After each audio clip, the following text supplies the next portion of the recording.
আসসালামু আলাইকুম, সবাই কেমন আছেন? আশা করি যে যেখানে আছেন আল্লাহর রহমতে ভালো আছেন। চলে এলাম আজকে নতুন আরেকটি ভিডিও নিয়ে। তো এটা হচ্ছে বেবি ড্রেস তৈরি করেছি, আর বেবি ড্রেসের ওপর আমি হাতের কাজ করছি। তো আমি এখন যে সেলাইটাতে ফুলটা তৈরি করছি, এই সেলাইটার নাম আমি সঠিক জানি না। এটা আমি ইউটিউব দেখে শিখেছিলাম সেলাইটা, কিন্তু ইউটিউব দেখে শেখার পরে কিন্তু এই সেলাইটার যে কী নাম সেটা আমি সঠিক বলতে পারবো না। তো আপনারা যদি কেউ নাম জেনে থাকেন এই সেলাইটার, তাহলে আমাকে কমেন্ট করে জানাবেন। তো আমি কিন্তু এই কয়েকটা সেলাই ইউটিউব থেকে শিখেছি, আর শিখে কিন্তু এখন আমি নিজে এরকম ড্রেস তৈরি করে সেগুলো সেল করছি।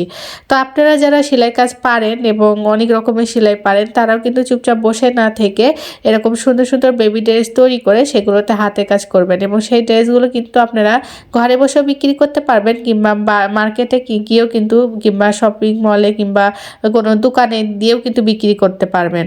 দেখা যাচ্ছে অনেক দোকানদার আছে যারা কিন্তু পাইকারিভাবে ড্রেসগুলো কিনে নেয়, নিয়ে তারা কিন্তু সেল করে। তো তাদের সঙ্গে যোগাযোগ করে কিন্তু আপনি তাদের কাছ থেকে অর্ডার নিয়ে এসে ড্রেসগুলো তৈরি করে তাদেরকে দিবেন, এবং তারা কিন্তু সেই ড্রেসগুলো বিক্রি করবে। তো এইভাবে কিন্তু অর্ডার নিয়ে হচ্ছে এরকম ড্রেস তৈরি করে বিক্রি করা যায়। তো যাই হোক, আমি যেহেতু ইউটিউব থেকে কয়েকটা সেলাই শিখে নিজে এখন ইনকাম করতেছি, বা এরকম ড্রেস তৈরি করছি, আপনারাও পারবেন। আপনারা কেন পারবেন না?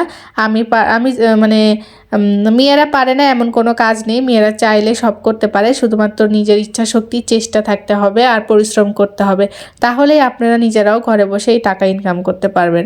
আসলে টাকা ইনকাম করাটা একটু কঠিন কাজ হলেও যখন আপনি ইনকাম করা শুরু করে দিবেন, তখন আপনার কাছে সেটা কঠিন মনে হবে না। আসলে যে কোনো কাজই করতে করতে সেটা সহজ হয়ে যায়, তখন আর কঠিন মনে হয় না। নতুন নতুন বা প্রথম প্রথম হয়তো বা একটু কঠিন মনে হবে, একটু বিরক্তি লাগবে, আর হচ্ছে ধৈর্যেরও ব্যাপার আছে। যেহেতু হাতের কাজ করাতে প্রচুর পরিমাণ ধৈর্যের প্রয়োজন হয়। ধৈর্য ছাড়া এরকমভাবে নিখুঁতভাবে কাজ করাটা খুবই একটা কষ্টকর।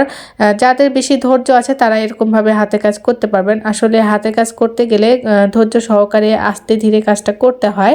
আর যদি আপনি তাড়াহুড়া করেন বা কম ধৈর্য নিয়ে কাজ করেন, তাহলে দেখা যাবে যে হাতে কাজ করার যে ফুলগুলো সেগুলো সুন্দর হবে না, খারাপ লাগবে দেখতে। এতে হচ্ছে হিতে বিপরীত হয়ে যাবে। তো সেই কারণে অনেকটা ধৈর্য সহকারে, ধৈর্যের সঙ্গে আপনাকে কাজ করে যেতে হবে। অধৈর্য হলে চলবে না। প্রত্যেকটা কাজে আপনি কঠোর পরিশ্রম করবেন, সাফল্য আপনি অনায়াসে পেয়ে যাবেন। তবে সাফল্য পেতে হলে তো অবশ্যই তার পিছনে সময় দিতে হবে, তার পিছনে খাটতে হবে। তো যাই হোক, আপনাদের সঙ্গে কথা বলতে বলতে এদিকে দেখেন আমি ড্রেসে অনেকটা ফুল তুলে ফেলেছি। আর হচ্ছে এখানে আমি মাত্র 3টা ফুল দিয়েছি। এটা হলো বডি পার্টের অংশ। 3টা ফুল দিয়ে চারপাশে পাতা দিয়েছি। আর হচ্ছে এখানে লাল, হলুদ আর সবুজ দিয়ে আমি কালার কম্বিনেশনটা করেছি। যেহেতু সাদা কালার ড্রেসে সব রকম সব রকম কালারই ফুটে ওঠে। তো যাই হোক, যারা এই পর্যন্ত এসেছেন তারা প্লিজ আমার ভিডিওতে লাইক করে দিবেন, আর আমার চ্যানেলটি সাবস্ক্রাইব করে আমার পাশে থাকবেন। যারা অলরেডি কাজটি করে দিয়েছেন তাদেরকে অসংখ্য অসংখ্য ধন্যবাদ। তো এই তো দেখেন, এভাবে গিট্টু দিয়ে রাখলে পারে হচ্ছে সেলাইগুলো আর খুলে যাবে না, বা ছুটে যাওয়ারও কোনো সম্ভাবনা থাকবে না। তো এই যে দেখেন, এই বাকি ফুলটুকু আমি পরে কমপ্লিট করে নিব। আপনাদের সঙ্গে কথা বলতে বলতে একটা ফুল কমপ্লিট হয়ে গেছে। আর এই যে দেখেন পুরো জামাটার লুক এরকম।